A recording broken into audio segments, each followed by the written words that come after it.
पुण्यात वसंतदादा शुगर इन्स्टिट्यूटच्या सर्वसाधारण सभेनिमित्त शरद पवार आणि अजितदादा एकाच मंचावर। दरम्यान आधी करण्यात आलेली मंचावरील आसन व्यवस्था नंतर बदलण्यात आली। पवार आणि दादांमध्ये बाबासाहेब पाटील बसले। पुण्यातील कार्यक्रमात अजितदादांच्या शेजारी जयंत पाटलांची खुर्ची। मंचावर अजितदादा आणि जयंत पाटलांमध्ये चर्चा। बाबासाहेब पाटलांना पवारांशी बोलायचं होतं म्हणून मध्ये बसले। वसंतदादा शुगर इन्स्टिट्यूटच्या सर्वसाधारण सभेत शरद पवार आणि अजित पवारांमध्ये बाबासाहेब पाटील बसल्यानंतर अजित पवारांचं वक्तव्य, तर मी शरद पवारांशी केव्हाही बोलू शकतो, दादांचं वक्तव्य। त्याच्या भतीजा भेटू शकतात, प्रेमाचं नातं असल्यानं बोलूही शकतात। पुण्यात शरद पवार आणि अजित पवार एकाच मंचावर आल्यानंतर गुलाबराव पाटलांची प्रतिक्रिया। कळंब तालुक्यातील खामसवाडी गावात उपसरपंच पदासाठी निवडणूक ठाकरे गटाचे दयानंद पाटील 9 विरुद्ध 5 मतांनी विजयी। महाविकास आघाडीचे पदाधिकारी आणि कार्यकर्त्यांचा जल्लोष। बीडमधील अवादा कंपनी खंडणी प्रकरणी आरोपी वाल्मिक कराडच्या वकिलांनी जामीन अर्ज मागे घेतला। आज कराडच्या जामीन अर्जावर होणार होती सुनावणी। बीड हत्या प्रकरणात दोषी असणाऱ्यांवर कडक कारवाई करणार, अजित पवारांची माहिती। आरोपींना फासावरच लटकवायला हवं, अजित पवारांची प्रतिक्रिया। धनंजय मुंडेंचा आम्हाला आतापर्यंत एकही फोन नाही, धनंजय देशमुखांची प्रतिक्रिया। आमच्या दुःखात अनेक जण स्वतःहून सहभागी झाले असल्याचीही प्रतिक्रिया। पाठिंबा देणं आणि काढून घेणं हा नितीश कुमारांचा आवडता खेळ। नितीश कुमारांनी मणिपूरमधून भाजपचा पाठिंबा काढल्यानं संजय राऊतांची टीका। मणिपूरमधून काही कारणांमुळे नितीश कुमारांनी पाठिंबा काढला असेल, बावनकुळेंचं राऊतांना प्रत्युत्तर। डॉक्टरांच्या उपचारावर शंका घेणं योग्य नाही, नितेश राणेंनी केलेल्या वक्तव्यावर बावनकुळेंची प्रतिक्रिया। कुर्ल्यातील नेहरू बस डेपोची मंत्री प्रताप सरनाईकांकडून पाहणी। मंत्री प्रताप सरनाईकांनी एसटीच्या अधिकाऱ्यांना झापलं। जळगावातील पुष्पक रेल्वे दुर्घटनेतील नेपाळमधील विश्वकर्मा कुटुंबातील 3घांचा मृत्यू। आई वडील आणि भावाचा मृत्यू। मुलं नेपाळहून जळगाव रुग्णालयात दाखल, कुटुंबावर शोककळा। रेल्वे पुष्पक अपघातात नेपाळमधील एका कुटुंबातील 3घांचा मृत्यू। आई वडील आणि मुलगा कुटुंबातील 3घांचाही घटनेत मृत्यू। वसई विरार पोलीस आयुक्तालयाकडून 3 बांगलादेशींवर कारवाई। नागरिकांनी सतर्क राहण्याचं पोलिसांचं आवाहन। बांगलादेशींवर केलेल्या कारवाईनंतर परिसरात खळबळ। अंबरनाथमध्ये मध्यधुंद ट्रेलरनं अनेक गाड्यांना उडवलं। पोलीस आणि रिक्षा चालकांनी पाठलाग करून पकडलं। 50 गाड्यांचं नुकसान झाल्याची माहिती। भंडाऱ्याच्या वैनगंगा नदीपुलावर दुचाकीचा अपघात। खड्ड्यांमुळे वाहनावरील ताबा सुटल्यानं अपघात झाल्याची माहिती। अपघातात महिला जखमी, जिल्हा रुग्णालयात उपचार सुरू। जुन्नरच्या नारायणगाव बाजार समितीत टोमॅटोला कवडी मोल भाव। टोमॅटोला 5 ते 10 रुपये प्रति किलो दर। शेतकऱ्यांच्या डोळ्यात पाणी। पुण्यात पुन्हा एकदा गाड्यांची तोडफोड। कोयता गँगनं 4 चाकी वाहनांची तोडफोड केल्याची माहिती। पुण्यातल्या बीटी कवडे रोडवरील घटना। ही घटना सीसीटीव्हीत कैद।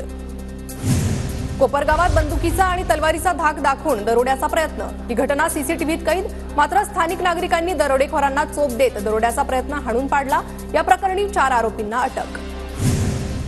नागपुरात मॅनेजमेंट कोट्यातून एमबीबीएसला प्रवेश देण्याचा आमिष दाखवून 2 विद्यार्थिनींना 75 लाखांचा गंडा। फसवणूक करणाऱ्या 5 आरोपींविरोधात लकडगंज पोलिसात गुन्हा दाखल।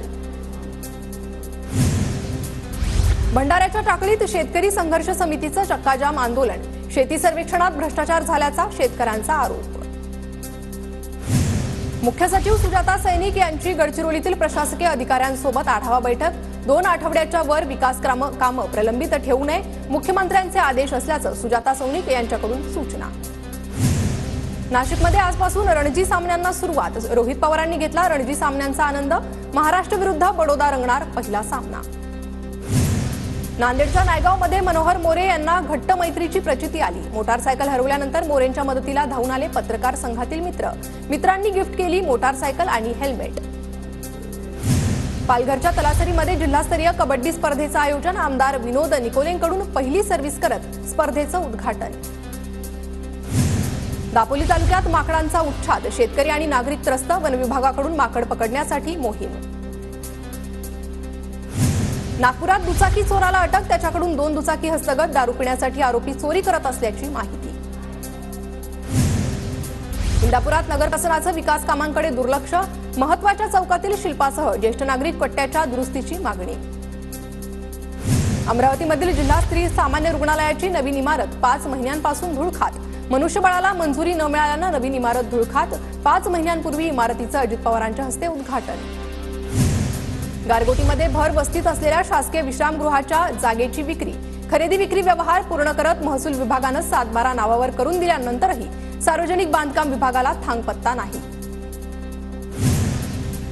छत्तीसगडच्या महाराष्ट्र तेलंगणा सीमावर्ती भागात माओवाद्यांचं ट्रेनिंग सेंटर कोबरा पोलिसांकडून उद्ध्वस्त। 1.5 वर्षापासून 300 माओवादी बिजापूर जिल्ह्यातील भट्टीगुडा जंगल परिसरातील या ट्रेनिंग सेंटरमध्ये प्रशिक्षण घेत होते। बेटी बचाओ बेटी पढाओच्या दशकपूर्ती निमित्त अकोला शहरात बाईक रॅली। अजित कुंभारांनी बाईक रॅलीला दाखवला हिरवा झेंडा। वर्ध्यातील जिल्हास्तरीय हॅकेथॉन स्पर्धेत विद्यार्थ्यांचा उत्स्फूर्त सहभाग। स्पर्धेला शिक्षक परीक्षक पालकांची उपस्थिती। वर्ध्यात निर्यात वाढीसाठी महाराष्ट्र निर्यात मार्गदर्शन कार्यक्रम। जिल्ह्यातील 170 निर्यातदार आणि नवउद्योजकांचा कार्यक्रमात सहभाग। अकोल्यात प्रजासत्ताक दिनानिमित्त प्रशासनाची जय्यत तयारी सुरू। जिल्हा पोलीस दलातर्फे लाल बहादूर शास्त्री स्टेडियमवर पथसंचलनाचा सराव सुरू। नाशिकच्या इगतपुरी रेल्वे स्थानकात प्रजासत्ताक दिनानिमित्त मॉक ड्रिलमध्ये लोहमार्ग पोलीस, अग्निशमन दल आणि QRT पथकाचा समावेश। नांदेडच्या अर्धापूर तालुक्यात मिरची पिकावर कोकडा रोगाचा प्रादुर्भाव। महागड्या औषधांची फवारणी करूनही रोग आटोक्यात येत नसल्यानं शेतकरी हैराण। येवला तालुक्यातील एरंडगाव येथे मोसंबी लागवडीचा यशस्वी प्रयोग। 2 एकरातून मिळणार 30 टन मोसंबीचं उत्पादन। एकूण 5 ते 7 लाखांचा नफा शेतकऱ्याला अपेक्षित। चंद्रपूरच्या विसापूर गावातील 6 शेतकऱ्यांकडून केळी लागवडीचा प्रयोग। पहिल्याच प्रयत्नात उत्तम उत्पादन। सातत्यानं बदलत्या वातावरणामुळे भाजीपाला पिकावर परिणाम। धुळे जिल्ह्यातील शेतकऱ्यांमध्ये चिंतेचं वातावरण।